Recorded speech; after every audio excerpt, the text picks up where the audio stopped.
Peoples party کے chairman Bilawal Bhutto Zardari کہتے ہیں کہ ملک میں اس وقت کسی ایک کے لیے تو لیول پلینگ فیلڈ ہے لیکن ہر کسی کے لیے نہیں ہے اور نہ ہی ان کا اعتراض ہے۔ سکھر میں میڈیا سے گفتگو کرتے ہوئے انہوں نے مزید کہا کہ دہشت گرد دوبارہ سر اٹھا رہے ہیں۔ چیئرمین پی ٹی آئی کے دور میں دہشت گردوں کو دوبارہ آباد کرنے کا منصوبہ بنایا گیا۔ کیا جنرل ریٹائرڈ فیض حمید اور چیئرمین پی ٹی آئی کو اندازہ نہیں تھا کہ جن دہشت گردوں کو آباد کیا جائے گا ان کو کراچی پہنچنے میں کتنا وقت لگے گا؟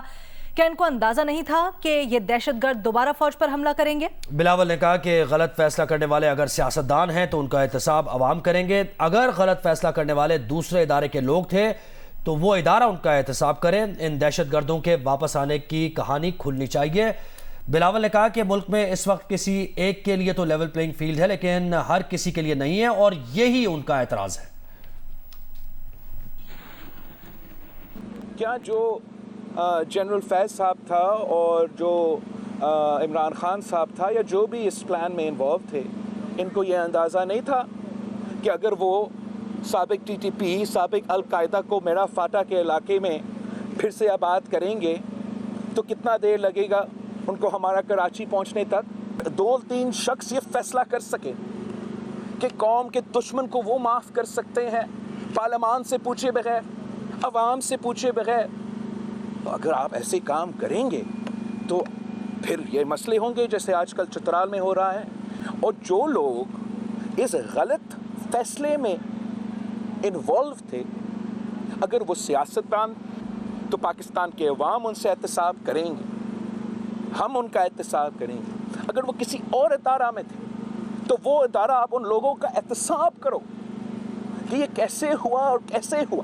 یہ بتائیے کہ کیا لیول پلینگ فیلڈ سب کے لیے کلیئر ہے؟ کیونکہ جو عمران خان ہے وہ جیل کے اندر ہے اور میاں نواز شریف روٹ سے باہر ہے، تو کیا آپ نہیں، لیول پلینگ فیلڈ نہیں ہے کسی کے لیے، کسی ایک کے لیے تو ہے، لیول پلینگ فیلڈ نہیں ہے اور یہی میرا اعتراض ہے۔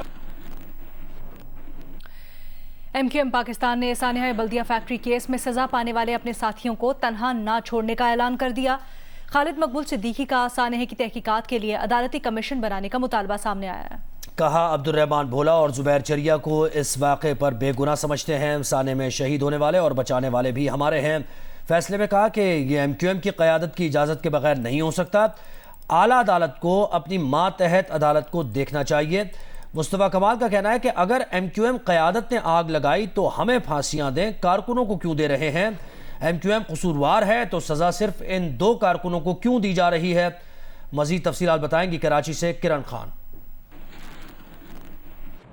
کراچی میں پریس کانفرنس کرتے ہوئے ایم کیو ایم پاکستان کے کنوینر ڈاکٹر خالد مقبول صدیقی کا کہنا تھا کہ گزشتہ روز کراچی کے ایک سانحے پر 12 سال کی تاخیر سے فیصلہ سنایا گیا اور ایم کیو ایم کے 2 بے گناہ کارکنوں کو سزائے موت سنائی گئی۔ انہوں نے کہا کہ ایم کیو ایم اپنے کارکنوں کو اکیلا نہیں چھوڑے گی اور اس فیصلے کے خلاف عدالتوں کے ساتھ ساتھ ہر فورم پر آواز اٹھائے گی۔ انہوں نے سانحہ بلدیہ کیس میں عدالتی کمیشن بنانے کا مطالبہ بھی کیا۔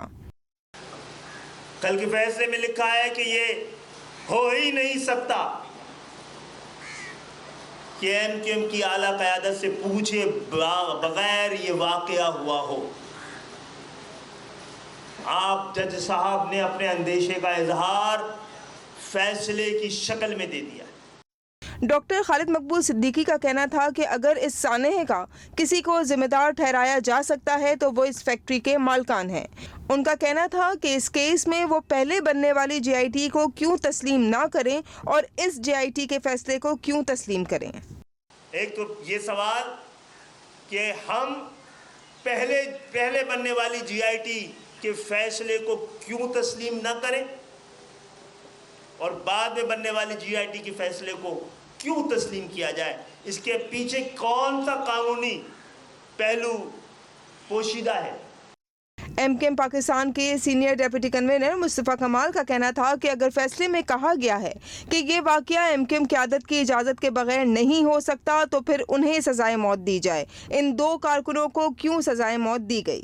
ان کا کہنا تھا کہ ایک چرس پینے والے چرسی کی گواہی پر جے آئی ٹی چل رہی ہے۔ انہوں نے کہا کہ سانحہ بلدیہ میں جاں بحق افراد کے لواحقین کے وکیل نے خود اپنی کتاب میں اس واقعے کو حادثہ اور مالکان کی غفلت کا نتیجہ قرار دیا ہے۔ جے آئی ٹی میں لکھا ہے کہ ایک چرسی ورکر چرس پینے والا وہ یہ کہہ رہا ہے کہ جب میں چرس پینے کے لیے بیسمنٹ میں جانے کے لیے میں نے راستہ اختیار کیا تو وہاں میں نے دیکھا کہ زبیر جو ہے وہ کیمیکل پھینک رہا ہے اور اس سے آگ لگتی چلی جا رہی ہے. کون ہے؟ چرسی ہے. ڈاکٹر خالد مقبول صدیقی کا کہنا تھا کہ حماد صدیقی کہاں ہے یہ عدالت کو پتہ ہونا چاہیے. اپنے لاپتہ کارکنان کو بازیاب کرانے کے لیے ایم کیو ایم پاکستان عدالتوں میں پہلے سے ہی ہے. کیمرہ مین محمد ساجد کے ساتھ کرن خان، جیو نیوز، کراچی. کرکٹ کے میدان سے خبر یہ کہ پاکستان کرکٹ ٹیم کے کپتان بابر اعظم آئی سی C player of the month قرار دیے گئے ہیں. بابر اعظم تیسری مرتبہ پلیئر آف دی منتھ قرار پائے ہیں. بابر اعظم کو اگست کی کارکردگی پر پلیئر آف دی منتھ قرار دیا گیا ہے. بابر اعظم کا کہنا ہے کہ آئی سی C player of the month قرار پانے پر بہت خوش ہیں. گزشتہ ایک ماہ ہماری ٹیم کے لیے غیر معمولی رہا ہے. ہم نے شاندار پرفارمنس کا مظاہرہ کیا ہے. 1995 میں بے نظیر بھٹو کی حکومت گرانے کی سازش میں ملوث افسران کے خلاف کیس. دونوں افسران کے خلاف حکومت گرانے کی سازش کا الزام ثابت نہیں ہوا. سپریم کورٹ کا یہ کہنا ہے دونوں افسران کے خلاف موجود شواہد سزا برقرار رکھنے کے لیے کافی ہیں. کرنل ریٹائرڈ عنایت اللہ اور کرنل ریٹائرڈ آزاد منہاس پر بے نظیر حکومت گرانے کی سازش کا الزام ہے. سپریم کورٹ کے فیصلے میں کہا گیا ہے کہ آرمی ایکٹ کے تحت کسی ملزم کو متبادل جرم پر بھی سزا ہو سکتی ہے. جسٹس مظاہر علی اکبر نقوی نے 17 صفحات پر مشتمل فیصلہ تحریر کیا. تفصیلی فیصلہ 2 فوجی افسران کی حکومت گرانے کی سازش سے متعلق ایک اپیل پر جاری کیا گیا. فیصلے میں کہا گیا ہے کہ ٹھوس شواہد ہوں تو آرمی ایکٹ کے تحت کسی ملزم کو دوسرے جرم پر بھی سزا ہو سکتی ہے. ملٹری کورٹ کا ٹرائل بدنیاتی پر مبنی ہو تو ہائی کورٹ یا سپریم کورٹ جائزہ لے سکتی ہے. کسی افسر کو پینشن اور دیگر مراد سروسز کے بدلے دی جا رہی ہیں. سروس سے برطرف ہونے پر پینشن سمیت دیگر مراد واپس لی جا سکتی ہیں. چیف جسٹس پاکستان عمر عطا بندیال کی سربراہی میں بینچ نے 19 ماہ پہلے یہ فیصلہ محفوظ کیا گیا تھا جس کا تحریری آرڈر اب جاری کیا گیا ہے.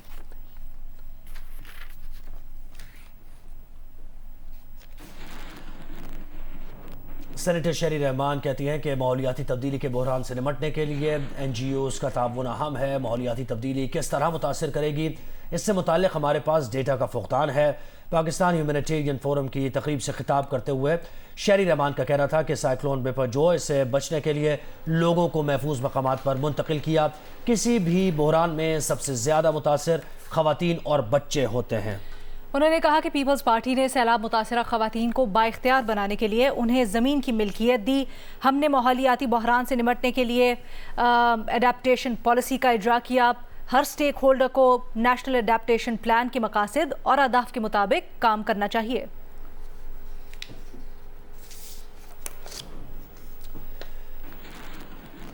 کراچی کے علاقے گلشن حدید میں اسکول پرنسپل پر خواتین سے مبینہ زیادتی کا کیس ہے. دونوں متاثرہ خواتین جوڈیشل میجسٹریٹ ملیر کی عدالت میں پیش کر دی گئی ہیں. مزید تفصیلات جانتے ہیں ہمارے نمائندے امین اروا سے. جی امین.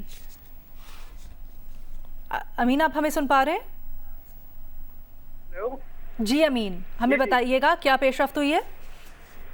جی بالکل. جوڈیشل میجسٹریٹ ملیر کی عدالت میں اسکول پرنسپل کی جانب سے خواتین سے مبینہ زیادتی کے کیس میں تفتیشی افسر کی جانب سے 2 متاثرہ خواتین کا ضابطہ فوجداری کی سیکشن 164 کے تحت بیان ریکارڈ کرانے کی درخواست دی گئی تھی اور دونوں متاثرہ خواتین کو بھی جوڈیشل میجسٹریٹ ملیر کی عدالت میں پیش کیا گیا ہے جس پر عدالت نے کچھ دیر کا وقفہ کیا تھا سماعت میں اور کہا تھا کہ کچھ دیر بعد دونوں متاثرہ خواتین کا بیان ریکارڈ کیا جائے گا. اس کے ساتھ ساتھ عدالت نے ملزم عرفان غفور کے جسمانی ریمانڈ میں 4 دن کی توسیع کر دی ہے. تفتیشی افسر کا یہ کہنا تھا کہ کیس کی تفتیش ابھی مکمل نہیں ہوئی ہے اور ملزم سے کچھ ویڈیوز برآمد کرنی ہے جبکہ جو اس کی فورینسک کرانی ہے ان ویڈیوز کی لہٰذا جسمانی ریمانڈ میں توسیع کی جائے تو عدالت نے ملزم عرفان غفور کے جسمانی ریمانڈ میں 4 دن کی توسیع کر دی ہے.